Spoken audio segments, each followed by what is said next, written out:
Welcome to Aaron Mahnke's Cabinet of Curiosities, a production of iHeartRadio and Grim and Mild. Our world is full of the unexplainable.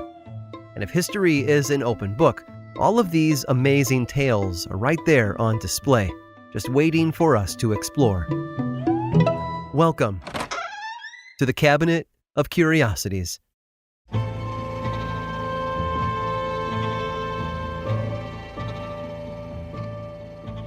We've all seen the aftermath on the news. Houses turned to splintered rubble, livestock plucked from fields like lint off a sweater, and fallen trees blocking roadways. The effect of a tornado on a community is nothing short of devastating, and it could take months or even years before the affected residents can feel whole again. But in 1764, in the German town of Waldeck, a tornado touched down unlike anything anyone had ever seen before or would ever see again. On June 29th, around 1 in the afternoon, a twister appeared southwest of Feldberg. By the modern standards of the Fujita scale, it touched down measuring at an estimated F2 in intensity as it moved northeast. The Fujita scale is a joint effort between meteorologist Ted Fujita and Alan Pearson, the director of the National Severe Storms Forecast Center.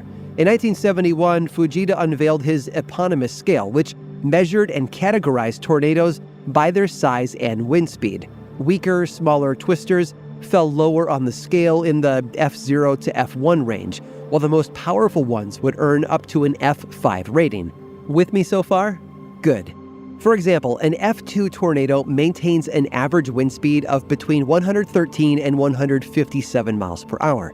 But as this particular vortex traveled, it picked up speed, reaching F3 status in minutes.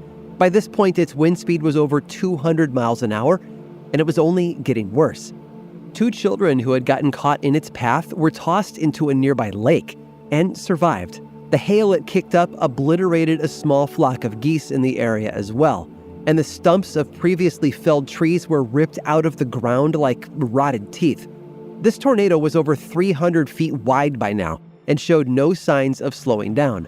A local witness described it as a wedge tornado as it crossed over a lake and caused the water level to rise. Once it reached the other side, it took out a house by ripping the roof clean off and leveling the walls. Nothing remained, including the poor soul who had been inside when it struck. One common myth about tornadoes is that they weaken when crossing over a body of water. But that's false. Tornadoes have no problem going over lakes and rivers, as was the case with this particular twister. In fact, it's believed that another tornado, known as a waterspout, formed over the lake and merged with the tornado, fueling its growth and intensity. Once back on dry land, it turned northward and wiped out a beech timber forest in its path. The tornado was possibly an F4 by now, with a width of 738 feet across and wind speeds of up to 260 miles per hour. Massive oak trees were pulled out of the ground and hurled over 100 feet into the air, while crops and grasses were ripped from the earth. The tornado shifted once again, this time toward the northeast, where it wiped out Lichtenberg Forest.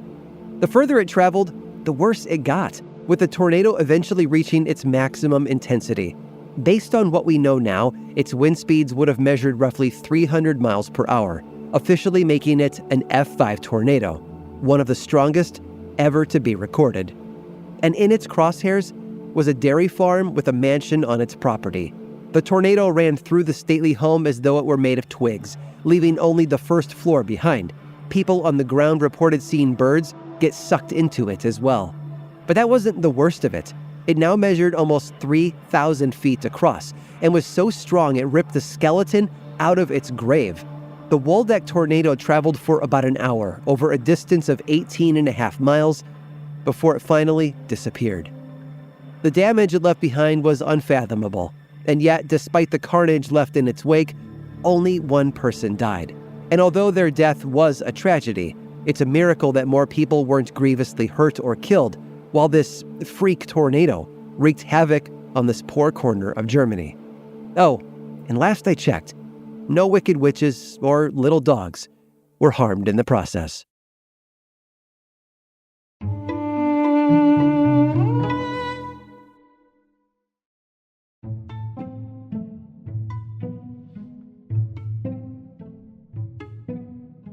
Strength can manifest in a number of ways. It might be the strength to leave a cheating partner or the strength to speak in front of a crowd of people. But a Canadian man named Louis Cyr knew a very different, more literal kind of strength. Louis was born in 1863 in a small town in Quebec, Canada. When he turned 12, he began helping on his family's farm, tending to the livestock, among other tasks. In the winter, he would work in a logging camp among lumberjacks. The people around Louis noticed that there was, something different about him. He was a little bigger than the other kids, and a lot stronger. It wasn't a surprise. After all, his mother, Philomena Berger Cyr, was allegedly a strong woman as well. Louis was often seen moving large equipment by himself or lifting massive bales of hay and cords of wood with no one to help him. His feats of strength caught the attention of other loggers, who would encourage him to perform for them. One day, on his way home from camp, Louis saw that a farmer's wagon had gotten caught in the mud. The farmer had been unable to free it by himself, even with the help from his horse, so the burly teenager stepped in to take the reins. Well, not literally. He lifted the wagon out of the mud with his bare hands, leaving the farmer in awe of his raw strength. But once Louis reached 17 years old, he began taking his talents more seriously. At the time, someone named David Michaud was considered the strongest man in all of Canada. Well, Louis wasn't about to let him claim all the glory, was he? And so he challenged David to a weightlifting competition. But despite the man's best efforts, Michaud was unable to hold on to his title of strongest man in Canada. That mantle now belonged to Louis Cyr, who was able to lift a 480-pound boulder with ease. In the late 1870s, Louis' family moved from Canada to Boston, Massachusetts. Then after a few years, he started competing in strongman competitions professionally. His first ever show in America saw him take home first prize. But what exactly did he have to do to win it? Did he pull a heavy wagon across a field or rip a thick book in half? No. To win this competition, as well as many other strength contests, Louis had to lift an adult male horse over his head, which he did without breaking a sweat. The horse, by the way, weighed almost a full ton. Unfortunately, there wasn't much money in being a professional strongman, so he found work as a police officer back in Canada. For 2 years, from 1883 to 1885, he became Montreal's strongest cop, weighing in at over 300 pounds, compared to the average officer's weight of 140 to 165. He was large and imposing, and his stature no doubt put criminals on edge. He'd earned the job after he'd stopped a knife fight between two strangers. Being as big and strong as he was, Louis easily confiscated their knives and then curled one man under each arm before hauling them to the nearest police station. Throughout his career, the strongman with a neck and biceps measuring 20 inches around accomplished a number of mind-boggling feats. He once lifted 18 men on a platform strapped to his back for a total of 4,336 pounds.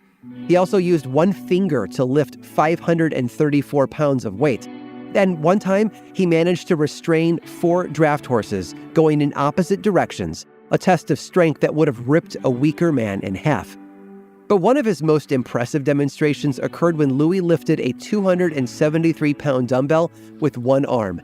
No one else could manage it. In fact, most other strongmen couldn't lift his dumbbells with 2 hands. That's how strong Louis was. And finally, later in life, Louis became a boxer and a wrestler. He once took on a Canadian sideshow performer named Edouard Beaupré, who stood a whopping 8 feet 2.5 inches tall. Louis, by the way, was only 5'8.5", but Beaupré was no match for his rival's sheer strength and force of will. Louis took him down and won. Sadly, everyone's favorite Canadian juggernaut eventually slowed down. His immense size only ballooned as he ate more and exercised less. He died of nephritis, or inflamed kidneys, in 1912, but his legacy lives on in the numerous weightlifting records he held throughout his life. Louis Cyr was a man who knew how to have a good time.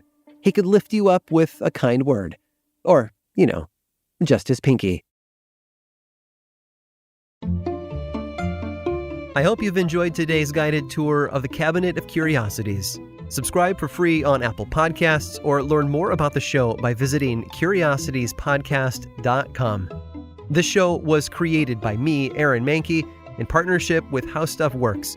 I make another award-winning show called Lore, which is a podcast, book series, and television show. And you can learn all about it over at theworldoflore.com. And until next time, stay curious.